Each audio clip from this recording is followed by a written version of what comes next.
इतिहास के साधन के रूप में बौद्ध ग्रंथों का महत्वपूर्ण स्थान है। सर्व प्राचीन बौद्ध ग्रंथ त्रिपिटक हैं, जहां पिटक का अर्थ टोकरी होता है। महात्मा बुद्ध के परिनिर्वाण के पश्चात आयोजित विभिन्न बौद्ध संगतियों में संकलित किए गए त्रिपिटक संभवतः सर्वाधिक प्राचीन धर्म ग्रंथ हैं। 3 पिटक हैं। नंबर 1 सुत्त पिटक, नंबर 2 विनय पिटक, नंबर 3 अभिधम्म पिटक। सुत्त पिटक में महात्मा बुद्ध के धार्मिक विचारों एवं उपदेशों को संग्रहित किया गया है। यह पिटकों में सबसे बड़ा और श्रेष्ठ ग्रंथ है। यह पिटक 5 निकायों में विभाजित है, जो इस प्रकार हैं। नंबर 1 दिग्ग निकाय, नंबर 2 मध्यम निकाय, नंबर 3 संयुक्त निकाय, नंबर 4 अंगुत्तर निकाय, नंबर 5 खुद्दक निकाय। अंगुत्तर निकाय में महात्मा बुद्ध द्वारा उपदेशों के रूप में भिक्षुओं के लिए कही गई बातों का संग्रह है और इसमें 16 महाजनपदों का भी उल्लेख मिलता है। लास्ट का ये बहुत महत्वपूर्ण है, खुद्दक निकाय, और ये अपने आप में बहुत विशाल होने के कारण स्वतंत्र रूप से धर्म ग्रंथ है। और इसके कुछ अन्य ग्रंथ हैं, खुद्दक पाठ, धम्मपद, उद्दान, इवंगति सूक्त, सुत्त निपात, विमनवत्थु, पेतवत्थु, थेरी गाथा एवं जातक।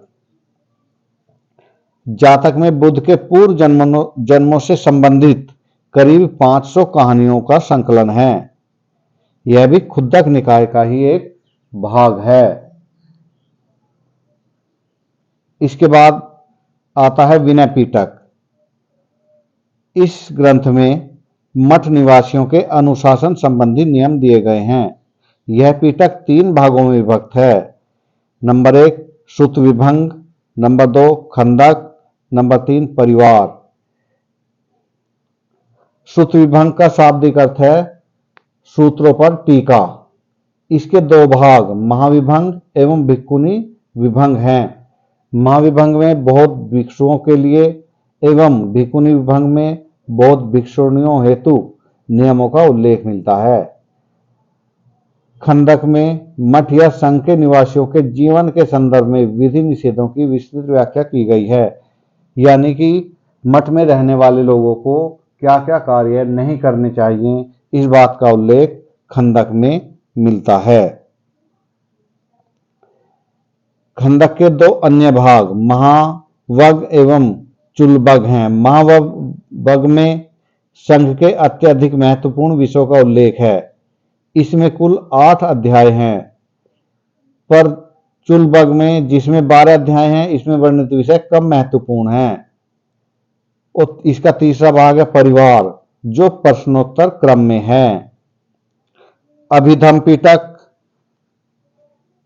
नंबर 3 तीसरा पिटक जो है, इसमें बौद्ध मतों की दार्शनिक व्याख्या की गई है। बौद्ध परंपरा की ऐसी मान्यता है कि इस पिटक का संकलन अशोक के समय में संपन्न तीसरी बौद्ध संगति में मोगलीपुत्र तिस्स्य ने किया था।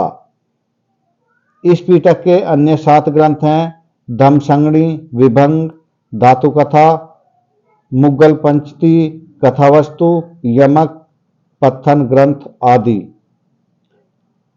ये त्रिपिटक पाली भाषा में लिखे गए हैं और अधिकांश बौद्ध साहित्य हमें पाली भाषा में ही मिलता है, परंतु बाद में चलकर संस्कृत भाषा में भी बौद्ध ग्रंथों की रचना की गई। त्रिपिटकों के अतिरिक्त पाली भाषा में लिखे गए कुछ अन्य महत्वपूर्ण ग्रंथ हैं मिलिंदपन्ह, दीपवंश एवं महावंश। मिलिंदपन्ह ये पाली भाषा में ही लिखा गया है और ईसा की प्रथम 2 शताब्दियों के भारतीय जनजीवन के विषय में इससे जानकारी मिलती है। इस ग्रंथ की महत्वपूर्ण बात यह है कि इस ग्रंथ में यूनानी नरेश मिनांडर, जिसे मिलिंद कहा गया है, एवं बौद्ध भिक्षु नागसेन के बीच वार्तालाप का वर्णन है। यानी कि बौद्ध धर्म से संबंधित मिलिंद ने जो प्रश्न किए थे और बौद्ध भिक्षु नागसेन ने उसके संतोषजनक जवाब दिए थे, ये उसी से संबंधित ग्रंथ है। इसके बाद दीपवंश और महावंश, ये श्रीलंका के ग्रंथ हैं। दीपवंश लगभग 4वीं शताब्दी ईस्वी में लिखा गया। इसमें सिंगलदीप यानी कि श्रीलंका के इतिहास पर प्रकाश पड़ता है। दूसरा है महावंश, इसका लेखक भदंत महानामा को माना जाता है, जो संभवतः 5वीं व 6वीं शताब्दी में लिखा गया है। इस ग्रंथ में मगध के राजाओं की क्रमबद्ध सूची मिलती है। इसके बाद संस्कृत में लिखित बौद्ध साहित्य के बारे में जानकारी करते हैं। बाद में बौद्ध धर्म क्योंकि 2 संप्रदायों में बंट गया, जिसे हीनयान और महायान कहा जाता था। हीनयान का महत्वपूर्ण ग्रंथ है कथावस्तु, जिसमें महात्मा बुद्ध का जीवन चरित्र अनेक कथानकों के साथ वर्णित है। और महायान के ललित विस्तार और दिव्यावदान ग्रंथ हैं, जो संस्कृत में लिखे गए। ललित विस्तार में बुद्ध को देवता मानकर उनके जीवन तथा कार्यों का चमत्कारिक वर्णन प्रस्तुत किया गया है। यानी कि महात्मा बुद्ध को एक भगवान के रूप में दिखाया गया है।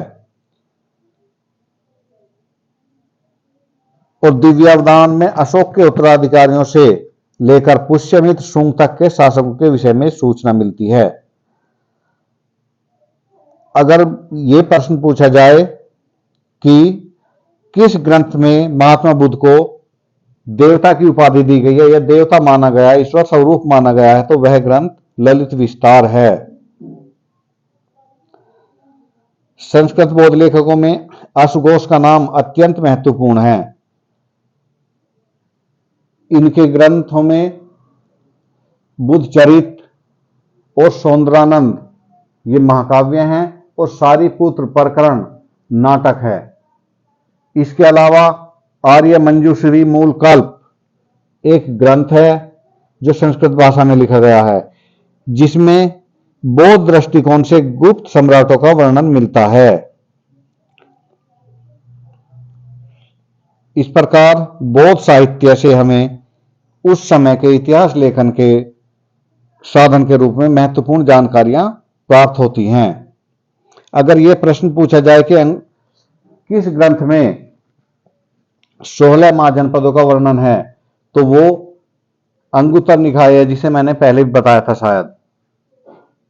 और अगर ये पूछा जाए कि जातक कहानियां किस ग्रंथ से संबंधित हैं, तो वो है सुत्त पिटक, और सुत्त पिटक का भाग है खुद्दक निकाय, उससे संबंधित जातक कहानियां हैं, जिसमें महात्मा बुद्ध के पूर्व जन्मों की कथाओं का वर्णन मिलता है।